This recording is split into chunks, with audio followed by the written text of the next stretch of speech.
to Germany. From Alaska to Puerto Rico. All over the world, the United States Army is on the alert to defend our country, you, the American people, against aggression. This is the big picture. An official television report to the nation from the United States Army. Now, to show you part of the big picture, here is Sergeant Stuart Queen.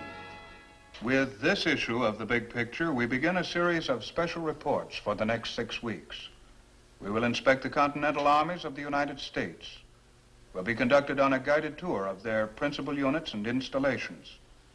In these first-person reports, we'll learn of their missions and see just how they are being fulfilled. All Americans are vitally interested in the defense of their country. But if you live in the northeastern portion of America, it is only natural that you be particularly interested in the Army, which is based in that section, the First Army. Our story today is First Army. We'll roam through the 8 states which are included in its territory, see and hear what it is doing, talk to the soldiers who are keeping it at top strength. First stop is America's largest city, where Lieutenant John Mortimer is waiting to pick us up for a guided tour of First Army. Our story begins at the battery at the tip of Lower Manhattan. You board a ferry for Governor's Island, headquarters of the First Army. Groups of soldiers and Army civilians are making the trip too. They're on their way to work at a post which has a long and honored history in America's defense efforts. As we roll up to the bow of the boat, we can see Governor's Island across the short strip of water in New York Harbor.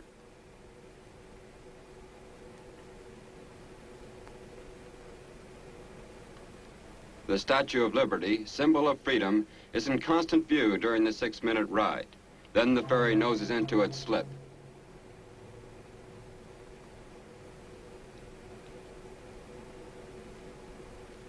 An MP welcomes you officially to Fort J, and you get your first look at the place, which was bought back in 1637 for 2 axe heads, a string of beads, and a handful of nails. It was a key spot in Washington's defense against the British in the Revolutionary War.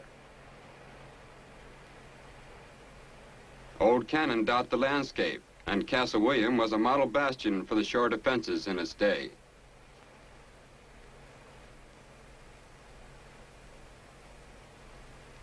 These fortifications were built at the beginning of the 19th century, and a military prisoner chiseled this scene, the original seal of the old War Department. The moat, drawbridge, and sallyport are interesting historical relics from those early days of our republic, when private citizens helped the Army to build battlements such as these. The man entrusted with the responsibility for fulfilling the mission of First Army lives here. And now to the General's office. This Lieutenant General Withers A. Burris, Commanding General, 1st United States Army. Welcome to the First Army. Sir, just what is First Army? First Army is a continental army. That is, its job is here in the United States. Its territory extends from the northern borders of Maine to the southern borders of New Jersey and includes all of the New England states as well as New York and New Jersey. And what is the job of First Army, General? Its big job is to accept men and women into the Army and train them to be soldiers. We send them when and where they are needed, receive them when they get back, and return them to civil life when their tour is ended. That's one job. We train and support the National Guard and the Army Reserves. We care for and support virtually all the Army installations in our area, whether they belong to First Army or to some other branch of the military establishment. And last but not least, First Army is kept ready for any disaster, riot, or emergency in this area where armed force might be necessary. This, as you know, could be right in your hometown. You have learned of the mission of the First Army from its leader. Now for a look at it in action. First stop is about a mile away, back to downtown Manhattan. This doorway at 39 Whitehall is a familiar sight to many men in uniform. More soldiers enter the service here at the main induction station than at any other spot in the country. About 100 men a day go through here. Here is where the best medical service in the world begins.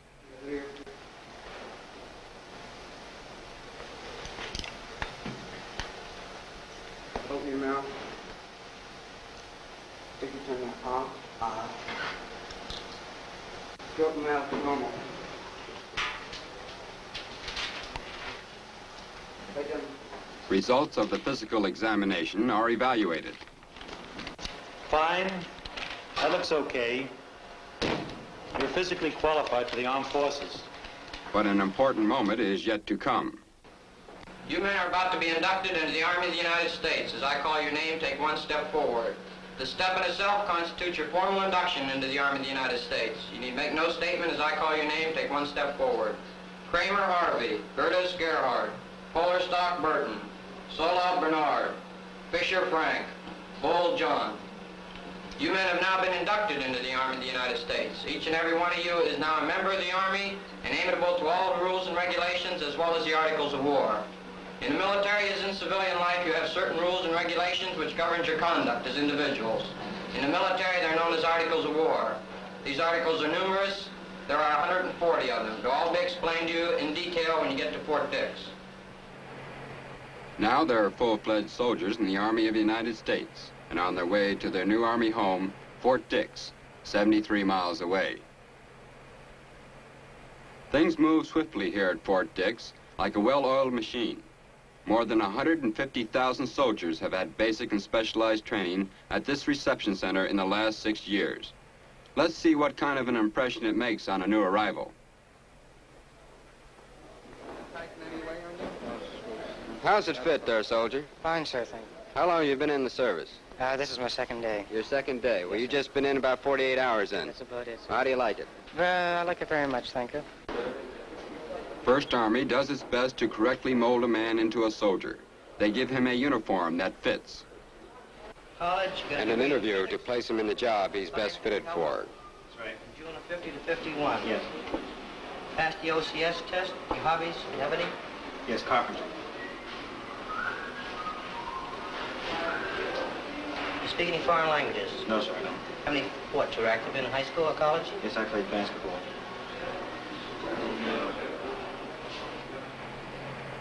Then the toughening and training begin.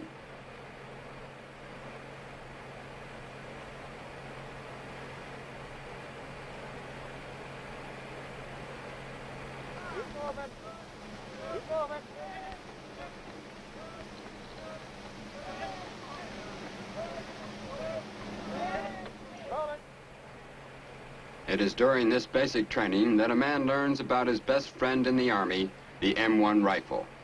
Keep that weapon up in this manner, 2 hands on it. We say low crouch, I do not want you to bend down in this manner. And something for which there is no substitute is the sound of bullets whizzing overhead and the necessity for keeping close to the ground.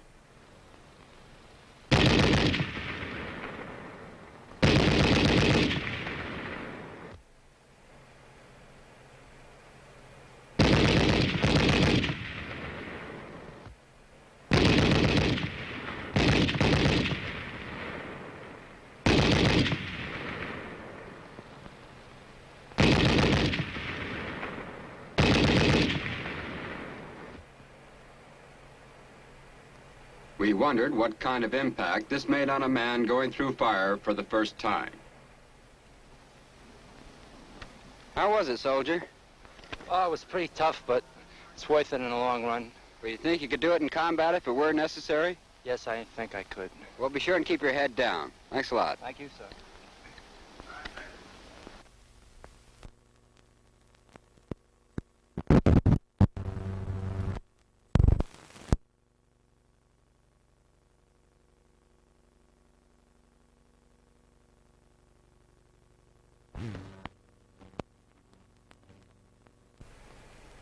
Many skills are needed to maintain a well-trained army.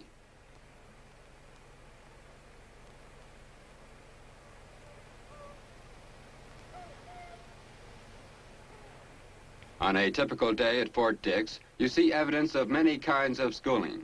Men on their way to cooking class, learning to maintain vehicles, communications by radio, or climbing a pole. These men are members of the 716th Military Police Battalion. Like most outfits on this post, they function as a training unit. But they also have another purpose. That is to stand as the 1st Army Ready Reserve. They're ready in case of disaster. This type of training adds to their ability to cope with any situation in a local or national emergency. We consulted Colonel Moody, commander of the 716th, about their mission. Well, just how does your unit function, Colonel? The 716th Military Police Battalion has the mission to perform internal security measures and provide general military police service in the zone of the interior or in a communications zone overseas. Well, now, if there was a disaster in New York City, how long would it take your battalion to get in action? It would take us approximately 4 hours to get our men and equipment ready to move. Well, let's hope that occasion never arises. Thank you. We leave Fort Dix, 1st Army's huge training center, devoted to schooling and training thousands of military personnel.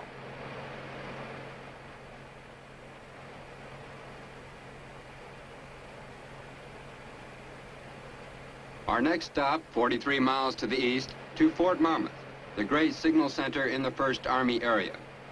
Almost as important to an army as guns and the men to shoot them are rapid communications and the well-trained specialists to keep the messages moving.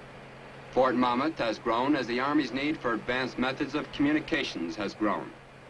But more than miracles of communications have come from its laboratories. Firing devices and apparatus, too secret to mention, have been developed here for use by ammunition experts and bomb designers. We're traveling now toward the main post along Memorial Drive, named for commemorative plaques placed here in tribute to Signal Corps personnel who died gallantly in the defense of their country. And we turn off to see something which is not usually thought of in these days of electronic miracles. Yes, those are pigeon coops. Are pigeons still useful in the Army, Sergeant? Yes, sir. They're still being used right now in Korea. We've shipped over 200 to Korea these operations. Well, now, this must be one of your pet birds here. Oh, yes. This is G.I. Joe. This is one of the most famous birds in military history. He's credited with saving the lives of 1,000 British soldiers at Calvia Vecchia in Italy.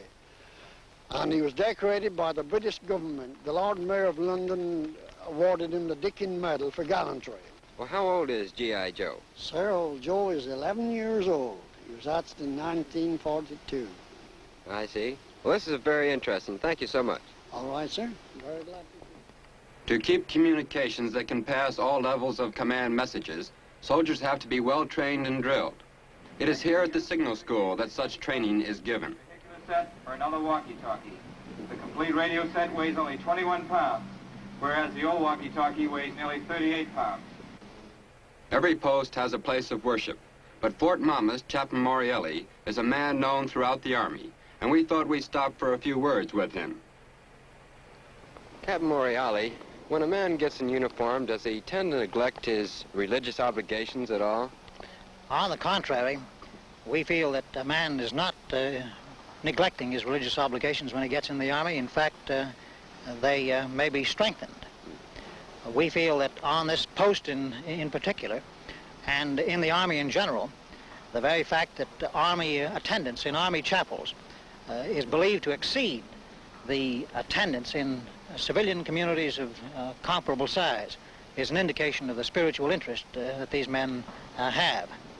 For example, recently, we were able to beautify part of our chapel as a result of contributions. That is, we used contributions from our men to add various things to the chapel. And that, too, to us, is an indication of the interest that our men have in spiritual affairs. Well, you certainly have a very nice chapel here. Nice to chat with you, Chaplain. Thank you. But the big story at Fort Monmouth is behind closed, well-guarded doors, where Army experts build weird and wonderful devices with a clear purpose in mind, to keep our Army powerful in war and peace.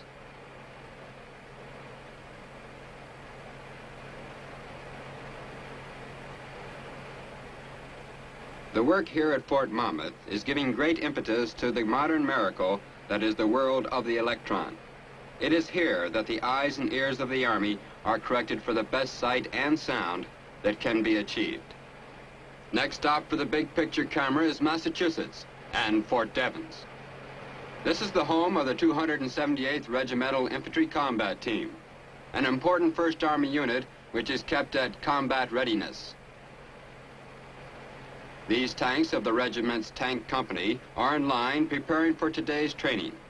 That's Captain John M. Gasky, tank company commander, who is briefing his men on the problem ahead.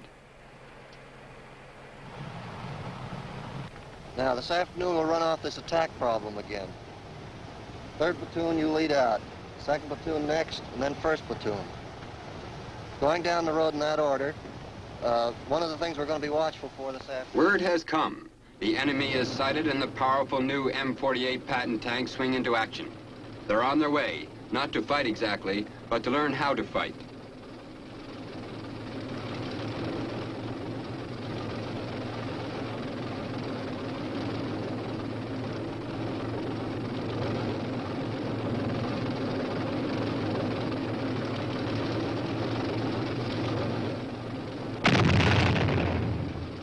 But this tank has received a simulated direct hit, and there's been a casualty.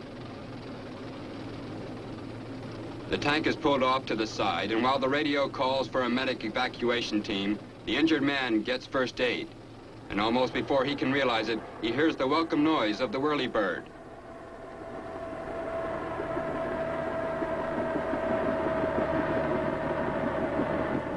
This was a common sight in Korea, where 16,000 injured men were rushed by helicopter to regimental collecting companies or mobile Army surgical hospitals within minutes after being hit.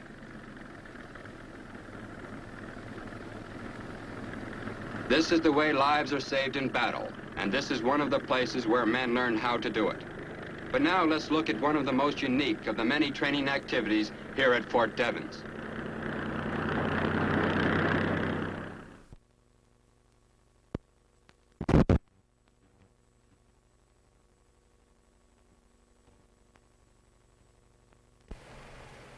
The language unit, the only school of its kind in the Army where men learn to read, write, and speak English. This is my head. This is my head. These soldiers, some from Poland, Hungary, Romania, Estonia, Latvia, Ukraine, Czechoslovakia, and Russia, are in the United States Army and are learning how to speak, read, and write English here at Fort Devens. They joined willingly, and they've made good soldiers. This is one eye. This is my other eye. This is my other eye. This is my nose. This is my nose. This is Mr. Adams, director of the school. Mr. Adams, what motivates these men to join the American Army? Well, the reasons are many, but I believe fundamentally it is to fight against communism. And what might be another reason? Well, they have the opportunity to become citizens, you see. Well, how do they do that? At the end of 5 years, they're eligible to start in citizenship procedure. Well, after 5 years in the American Army, they can get their citizenship? Yes, they can. Can we talk to one of these men? Yes. Where are you from? From Estonia. And why did you join the American Army? To get away from communist countries and to become American citizen. Well, would you ever go back to that country? No. Well, good luck to you. The history of Fort Devens goes all the way back to 1657, when a British Army major founded a small settlement here. Fort Devens itself was established in 1917 and has been an important Army post ever since. We now leave Fort Devens and proceed to the Boston Army Base, where our big picture camera takes us on a tour of a meat processing plant in operation. All food used in the Army is carefully inspected by Army personnel. The Veterinary Corps inspects all foods of animal origin, such as these beef carcasses. Most of this meat will go overseas to military personnel stationed there. This is Lieutenant Colonel George H. Zachary, who's Chief of Veterinary Activities in the Boston area. Colonel, what are you inspecting here? We're inspecting each beef carcass to determine whether it's the proper grade for Army contracts. And those are pretty rigid specifications, I gather. Yes, indeed. Each carcass must be inspected for the fat covering, for the conformation of the carcass, and for the quality of the meat. Well, what is the next step after the inspection? After this is completed, we move to the boning room. Well, can we watch that operation? Yes, indeed. During this operation, all the meat going into the boning room is weighed. We do this so that we can be sure that the Army is getting all parts of the carcass that they're entitled to. This operation is the cutting table. All these cuts are inspected to make sure that they're properly trimmed, that all the fat that is supposed to be taken off is taken off, and at the end of this operation, the cuts are ready for packing. Here we are making the hamburger component, or ground beef. All of the trimmings and so forth, which are not used for cuts, are put through two grinds. First a rough grind, and second a fine grind. And then they are packaged. That's right. They're then packaged and are ready for freezing. And then go overseas. That's correct. And soon it's on its way, all packaged, on its way to mess halls and mess kits the world over.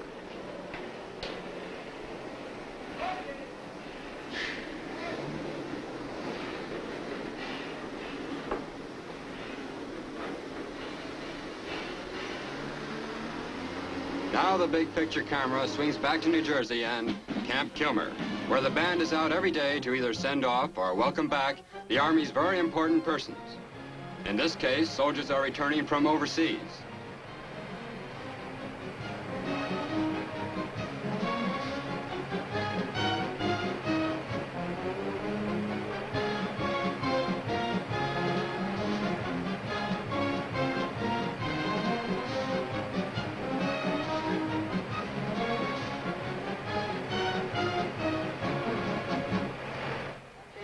Men on trains, leave the train with all your baggage. 4 and 2, 3 ranks outside facing away from the train, 6 feet out in the center of the car. For some of these men, one part of their military service is ending. They are at Camp Kilmer for transfer from active duty after 2 years of service. They'll soon become part of the Ready Reserve in their home states and available for further service in the event of a national emergency.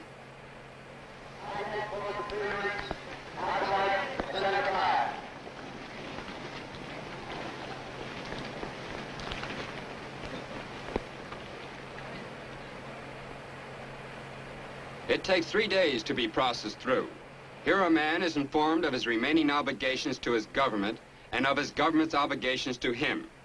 And an important part of the transfer process is the counseling interview. Here a soldier gets information about insurance, employment, and any number of problems affecting his veteran status. From 6,000 to 9,000 men go through here each month, each of them receiving careful screening of their records, a complete physical, and final pay. That man is going to the reserve, but Camp Kilmer is also a point of departure for overseas duty. Camp Kilmer is the Army staging area on the East Coast. It not only collects and moves men out, it prepares them for the job ahead. That's the task of an old soldier like Sergeant First Class Frank Thomas. What do you tell a man who's on his way overseas? What we of the Overseas Orientation Team tell them takes approximately 3 hours. We remind them that they're on their way to Europe, where they will face new duties and further training.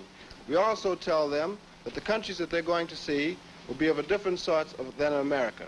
We remind them that the fact that they are American ambassadors and what the people of the foreign countries see with them will reflect directly upon America. So from there, we give them a short course on what the people will be like that they're living among. And what's the next step after that? The next step is to wait for available space on a ship. And then they're ready to go. That's correct. Thank you, Sergeant. And this sergeant is starting another phase in a long career. How many times you been through Camp Kilmer, Sergeant? 3 times. And where are you going now? Back to my outfit, 172nd Infantry Regiment, Germany. Well, how many years did it make for you with this re-enlistment? 13. Well, have a happy voyage. Yeah, thank you. Processing these men through here is a big job. That's a bit of Camp Kilmer's mission as part of the 1st Army. If you were to leave here on your way overseas, Your next stop would be the New York port of embarkation. A vast project of the Army is the shipment of equipment and personnel to overseas installations. Here at the largest domestic transportation car terminal in the country, the Army has handled some 7 million measurement tons of cargo and over 500,000 passengers, embarking and debarking to and from points all over the world.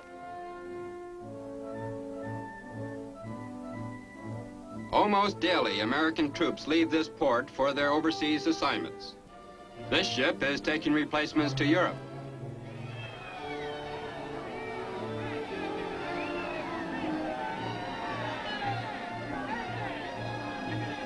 Our visit to First Army ends where it began, in New York Harbor. From a tiny island, First Army controls a huge, complex military machine spread over 8 strategically important northeastern states.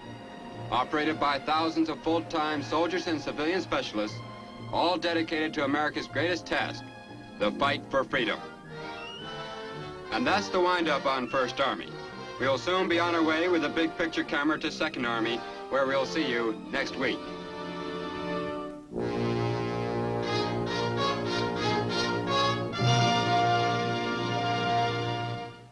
That's the story of First Army, one of the 6 armies ever vigilant within the continental limits of the United States. We've learned of its mission from its commander and spoken to officers and men who are helping to keep it functioning at the peak of efficiency and readiness. This has been the first of a special series of on-the-spot reports, as seen through the eye of the big picture camera. Next week, our camera lens will be pointing in the direction of another segment of our vast continental force, the Second Army. Once again, our guide will be Lieutenant John Mortimer. Now, this is Sergeant Stuart Queen inviting you to tune in next week for another look at your Army in action on The Big Picture. The Big Picture is a weekly television report to the nation on the activities of the Army at home and overseas. Produced by the Signal Corps Pictorial Center. Presented by the U.S. Army in cooperation with this station. You can be an important part of the big picture. You can proudly serve with the best equipped, the best trained, the best fighting team in the world today, the United States Army.